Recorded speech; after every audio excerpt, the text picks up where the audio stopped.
Good evening. Tonight our topic is sexual problems in marriage and one way of dealing with them. Our guests are Mrs. May Biggs and Dr. Richard Spitz, clinical and research associates at the Reproductive Biology Research Foundation, started by Masters and Johnson in St. Louis. Dr. Spitz and Mrs. Biggs, what are the most common problems that people come to you with? I'll answer that. And I would like to just start out by saying that the most common problems that we're confronted with at the Foundation are those of interpersonal communication within the relationship. Now, this not only is directly in relation to the social aspects of the relationship, but also will permeate into the sexual area. So that when we see couples at the Foundation, we're seeing some people with gross communication problems, whereas the sexual aspect is not as problematic in those people. Another group would be where the sexual problems would be very great and the communication would be also problematic, but not as great as in the first group that I just mentioned. I see. Well, talking about sexual problems specifically, what in that area do you find to be the most common problems? Well, the most common problems probably are premature ejaculation in the male and non-orgasmic return in the female. But there's a much broader gamut than that, suffice to say. Would this be loosely termed as impotence, premature ejaculation? No, not in our definition, certainly. Premature ejaculation is just very rapid ejaculation. How about impotency? Is this a problem today? It is a problem, yes, but it's not nearly of the same magnitude as would be premature ejaculation in the male. Really? Because you can sort of hardly pick up a magazine without reading something about impotency and the impotency boom. And I sort of had the feeling that it was really very definitely on the increase. I feel that much of the media is giving attention to impotency problems in the males today because of the female being given the right to exercise her sexual right as a female. In other words, in the past, if males had a problem, it was always related to the female in terms of her not meeting his needs. Now today this is kind of reversed, and they're now saying that if the female comes on too strongly, this also is causing the male problem. So the female is caught in a double bind. She's kind of, bad if she turns on, she's bad if she doesn't turn on. Well, do you think the so-called sexual revolution and the resultant increased sexual expectancies on the part of the woman have had something to do with sort of upsetting the apple cart, if you'll excuse the metaphor? On the contrary, the reversal of the double standard is the greatest gift that any male can receive. Now, he may not appreciate it at the moment, but it is still a fact. There aren't going to be that many males running for the woodwork just because the female is allowing herself to turn on. No way. Also, in terms of your usage of sexual revolution, we feel very strongly that there's not been a sexual revolution. In other words, it's been more of a sexual evolution than a revolution. And that as more people become comfortable with the terms and with sex being a topic that we can speak about, that more people are going to be able to bring this out into the open. Well, what I really meant was sort of, whereas in the Victorian era the woman was looked upon as the sex object, now this is sort of evening out a little bit, and perhaps even the man is looked upon as the sex object nowadays. Do you think this is so? That's fine, because all human beings are sex objects. Every human being is sexual from the moment of birth until the moment they die. And what is happening now is simply an equalization, which is what we're all for, and again, I always have to keep reminding males that they're going to enjoy it. That's what's in it for them. Well, let's take a situation where a man comes to you with an impotency problem. Do you ever see him alone or treat him alone, or do you always treat the couple as a unit? Individuals are never treated at the Foundation as individuals. The relationship is what is treated at the Foundation, so therefore we always see two people in a relationship. A pair unit, whatever it may be, whatever the pair may be. Because we also feel that there is no uninvolved partner in terms of a sexual inadequacy. Now, you are male and female co-therapists. How does it work when you come to interview and treat, let's say, a couple who has the problem where the man is instrumental, the problem is impotency, let's say? Well, again, but there's no way that we can spell out in detail treatment of any particular kind of distress, because if there's anything we would like to get across here is the therapy at the Foundation is not a cookbook kind of process where everything happens the same way for each couple every day. This is just not so. It is tailor-made to the individual unit, and we constantly remind ourselves and them that it is the relationship which is in therapy, not the sexual dysfunction. Well, what is the most common reaction of the spouse to his or her partner's sexual inadequacy? Well, generally we see very frequently the male feeling that he has not contributed to the female's sexual inadequacy, or vice versa. And as we present this to them during the course of therapy, they come to the realization just, as to how they have helped either maintain it or perpetuate some of the sexual inadequacies in the relationship.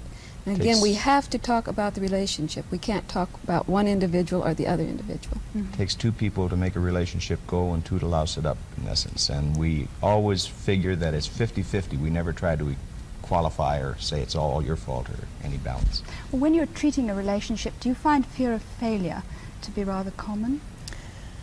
Performance fear is what we talk about most all. The major problem of any sexual dysfunction is fear of performance, and that's sex out of context. They're not allowing themselves, one or the other, or both, to just act out what is a very natural psychophysiologic phenomenon. So how do you get around this problem? By talking with them a lot. Well, not only talking with them, but also teaching them about their own bodies in terms of the physiological aspect of the human body, the sexual components, anatomy. Many people, many women, do not know anything about their own anatomy because they've never taken time out to look at themselves. And not only not knowing anything about their own bodies, they've not shared this with their husbands. So we do have kind of a clinical look taking place too while they're at the foundation. Yes. There might be a few women watching this program who are inorgasmic. Now, do you look upon this as a sexual dysfunction, or is this sort of within the bounds of normalcy if she has an otherwise good relationship with her husband? There are some females who are quite adequate sexually, who do not feel the need to be orgasmic. Orgasm in the female is an involuntary triggering of the nerve muscle tension that accrues during sexual excitement. Now, if the female is getting enough warmth, tenderness, and her needs satisfied just by being in close proximity or just close relationship with the male, then this would not constitute a dysfunction for that particular female. There are other females who feel that it is their duty to be in a particular place at a particular time on a particular night for their man. And if this is what constitutes their needs, then again, this would not be a dysfunction for that particular female. I think it's important to stress that the foundation, again, treats people where they live, not where we think they should be, but where they want to be. And whatever that relationship wants is what is in therapy process. Is there any age limit? I mean, say a couple of 65 came to you for treatment. Would you treat them? Oh, of course. No age limits. No age limits. And does your treatment vary at all according to the age of the person? Treatment varies not only with the age, but with each unit. In other words, the therapy is tailor-made for every couple that comes to the foundation. Well, I know this is why I can't ask you to give a day-by-day breakdown of the treatment because it is so specific and so individual, but are there any techniques which you feel are unique to Masters and Johnson, which Masters and Johnson themselves just concentrate on? No, there are none that are unique to Masters and Johnson in which we concentrate on. So this is a myth, in other words? In fact, we do not teach technique at the foundation.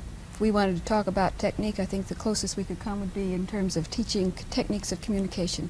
What do you think about these books that have been written by couples who have been through the course of treatment and have then, for various reasons, written a book about their treatment? How accurate is this? Well, I don't think I can answer that question because obviously people see things the way they see them, suffice to say. There are 3 authorized paperbacks out of the foundation, and these have to do with the interpretation of both human sexual response first, and then 2 of them on human sexual inadequacy. Other than that, it has to be expected that they will write as they perceived it for themselves. Well, what about specific books like The Sensuous Couple and The Sensuous Male and The Sensuous Female? Lots of people nowadays get their sex information from these books. Do you think they have any merit, value? People have been trying to get sex information from all types of sources for a long period of time. These are new books that have come on the market. They just add to new sources, or the sources of information.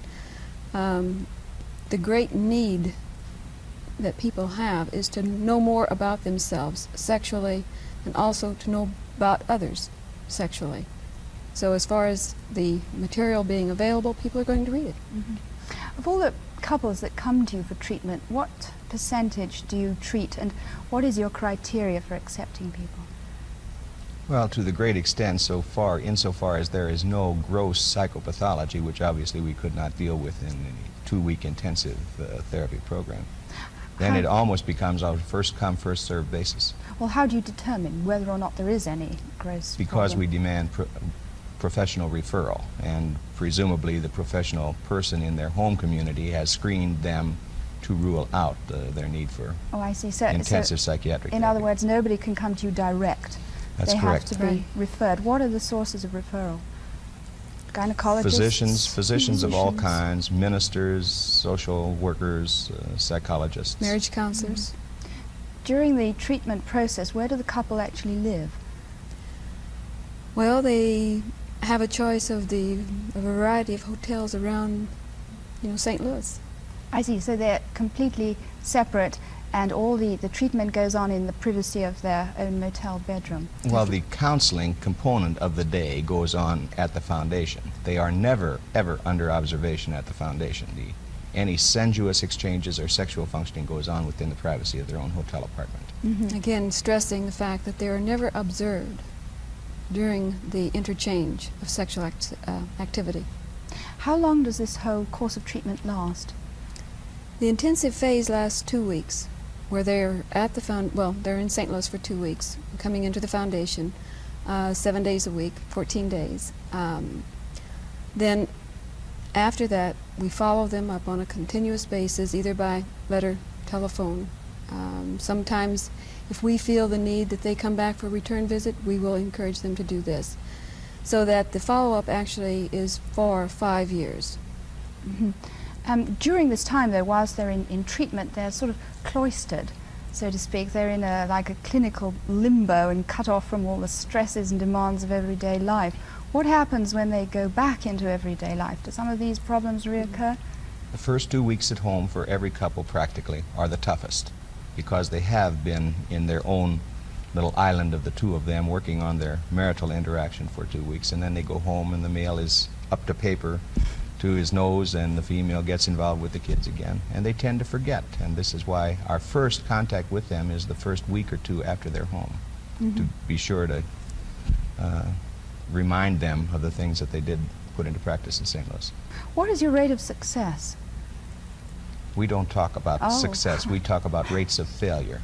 Well, And the rates of failure in our experience are about 20%. and to what would you attribute these rates of failure? Again, so multidimensional, there's really no way to answer it. I at least have no way to answer Many it. factors enter into the motivation of the individual, and also the willingness that he or she has to stay within a particular type of relationship. Mm-hmm. But other than that, there are so many other factors that also enter into this. Do you ever get couples coming back to you, at recurrent visits from time to time? Yes, again, as Mrs. Biggs has said, if we feel the need and they have asked and requested, then they may come back for a refresher course for a brief period of time, let's say a weekend or something like that. Mm-hmm. How much does this treatment cost? Currently, the therapy program is $2,500 for the 5 years, but the foundation is a nonprofit research foundation, and therefore 1/4 of the patients are treated free of charge and 1/4 are treated at a reduced rate. Do you ever get people coming to you who have sort of no really serious acute problem, but just have a sort of feeling of general apathy or boredom with their relationship? What do you do about this? We again focus on the communication within the relationship in terms of having or encouraging each of the individuals within that relationship to represent themselves in terms of their needs, their requirements, wishes, and desires. I think we have to talk just a minute about the kind of communication we stress. In any functional pair relationship, it is incumbent on both the two people to represent self in very much an I-me way. Now, when we were growing up, this would have been a very selfish thing to do, and yet I can't figure out anyone who can represent anybody except self. So we encourage that each of them must represent self, sexually and in the social areas of their communication also. Mm-hmm. Well, do you ever get people coming to you with real problems which you later on find out about? I mean, regarding their self and their self-image and their perception? I hope we don't find out about them later. That's the name of our therapy, is of course to find out about them there while they are in St. Louis. In fact, we try to establish the parameters of these categories on the first day, so that we have a good insight as to what we're dealing with in terms of the relationship throughout the rest of the therapy process. So you have a relatively lengthy history-taking process, do you, and an orientation program? The history-taking process is probably the interesting thing, too, because on the first day, the male therapist interviews the husband and the female therapist the wife, and then that afternoon cross over.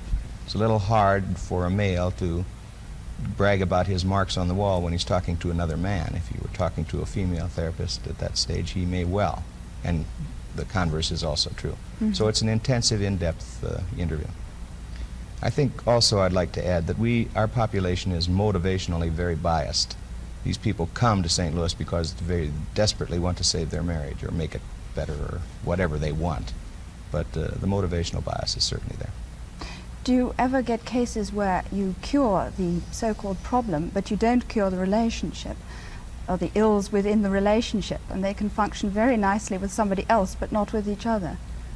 Well, that happens before. If it happens after, we will also assure them that they need a pair of lawyers and not a pair of doctors. There's a tremendous proliferation of these sex clinics within the last year or so. How would a couple determine who are the quacks, who are the people masquerading as being Masters and Johnson trained, and who are the real people? Well, there are 7 units that are presently practicing in their own geographic areas, not, again, under the aegis of the Reproductive Biology Research Foundation, but in their own practices in the universities. These people have been named in a number of articles and listed, and but the point really here is we would not want to say that Masters and Johnson or the Reproductive Biology Research Foundation is the Mecca, and this is the only way that therapy can be done for marital problems or anything approaching that. It is just one approach which seems to be reasonably successful. All right, well, we won't go into the other approaches. I'm sure you don't want to elaborate on that. How important do you think the overall sex, rather the sex pattern, is to the overall picture in a marriage? Well, certainly sex is not the end-all and be-all of a marriage, but it certainly is a very important component of a marriage. In other words, if we find that people are unable to communicate effectively inside the bedroom with one another, then there's going to be some problem areas outside the bedroom. And vice versa. And converse of this is also true. The point, I think, again, is to define sexuality, as we define it at least, as a dimension of personality. Every human being in his or her uniqueness is a sexual being, and we communicate sexuality. Sex is just one way in which sexuality is communicated. But in a pair-unit relationship or a marriage, it's an awfully important way. And when we're talking about sex being only one way in which sexuality is communicated, we're not talking specifically about sexual intercourse. We're talking about sexual activity which can be seen along a continuum, which involves anything from holding hands, to kissing, to hugging, to walking down the street together, to cupping one another's face and their hands, to stimulation and also intercourse. How important do you think are parental attitudes when children are growing up, relating to what you've just been talking about, touching and open demonstrations of affection in front of the children? Fantastic effect. This is where it is. As each human being develops, again, in his unique fashion, he or she develops a system of self-esteem or self-value. That's the total sexuality value of self. And within that, again, a system of sex values. If the person, the child growing up, has no model in the parental relationship, for example, or in his environs, or if there's no touch-feel kind of communication, nonverbal communication, this portends to some difficulties later on, unless the situation is reversed subsequently. We feel that every individual has the need to be accepted for him or herself. If that need is not met, then they're going to try to achieve acceptance by some other means. Some individuals seek to achieve this acceptance by achievement, becoming achievement-oriented. And let's take, for instance, a female in school who feels that she can be accepted by making, top grades and also moving on career-wise. I'm not stating this in terms of it being a generalized type of thing, but this is one of the areas that we do see, that if the female proceeds in terms of the achievement orientation and forgets that there are feelings inside and that she can be accepted for herself, then she will have the tendency to disregard the feelings and feel that she is valued just for her own intellectual prowess. Mm-hmm. Well, do you ever get cases where there has been a breakdown at home in the parental-child relationship and you have managed to bring about a successful improvement? You mean as it affects the children then when they return home? No. Where there's been a pattern of lack of communication and where there's been a sort of breakdown in the parental relationship with the child has grown up with sexual problems. What I'm trying to ask you is, have you had success in these cases where the sort of odds have been against you? Well, yes. You see, almost every sexual problem, again, started early on in terms of its background and having sex out of context, as it's being dirty or unnatural or whatever it may have been. This is again, sex not in its natural context, but made something special and different. While we're talking about sex being in its natural context, must emphasize again that sex is a natural psychophysiological process. But so many people take it out of that context and either try to make work out of it or try to use it as a reward-punishment system, or many other variations on this theme, that they remove it out of its natural context. I think to go on from that, to extend it, would use another example, a couple who comes to St. Louis for therapy, where they have had difficulties with their child or children. When they go home, the child sees the pattern of the parents' interaction, and the flow between parent and child also improves. I also always like to remind that the word discipline is from the same root word as disciple.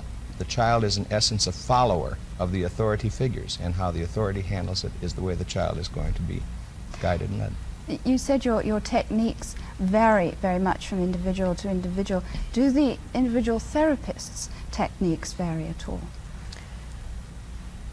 Well, I have to say yes, there's an individuality in every one of us in how we conduct therapy, in terms of our personalities, not in terms of the concepts that are the basis of the therapy at the foundation.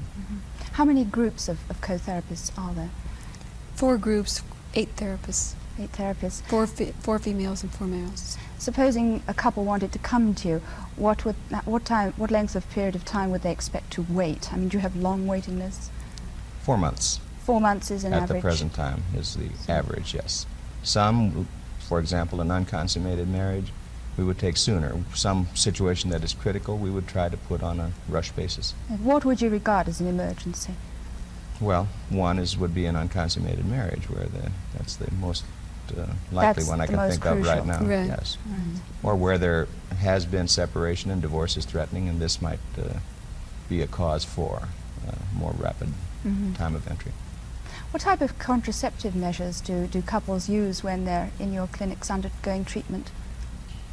Again, their preference. Contraception, like everything else in marriage, is a joint responsibility or dual responsibility. So whatever type of contraception whatever they're using. contraception they're on, this is what they use there. And they just continue. What, in your opinion, where is the greatest need in the area of human sexuality today? prevention? I think there's no question about the fact that we'd like to be out of business if we could work our way out of business by doing prevention. This includes, of course, programs in universities and colleges, also information lower down, but a lot of teaching of teachers of human sexuality. Well, is this going on? How widespread is this in the country? It is not nearly widespread enough. There are not that many courses on human sexuality, and it has to become more and more widespread, and it's just a matter of, again, training the people who are going to do the teaching. The information that is being disseminated has to be accurate information, or else we'll get right involved in the same old perpetuation of myths, taboos, misconception. In fact, we may even be creating our own modern myths, taboos, misconception. And the teachers have to be comfortable with their own sexuality too, which is a really primary requisite. So the therapists themselves have pretty thorough screening, I presume. That's correct. That's right. Yes, indeed. But education is certainly what we consider to be the hallmark now of need. Dr. Spitz, Mrs. Biggs, thank you very much indeed. Thank you for watching. See you again next week. Good night.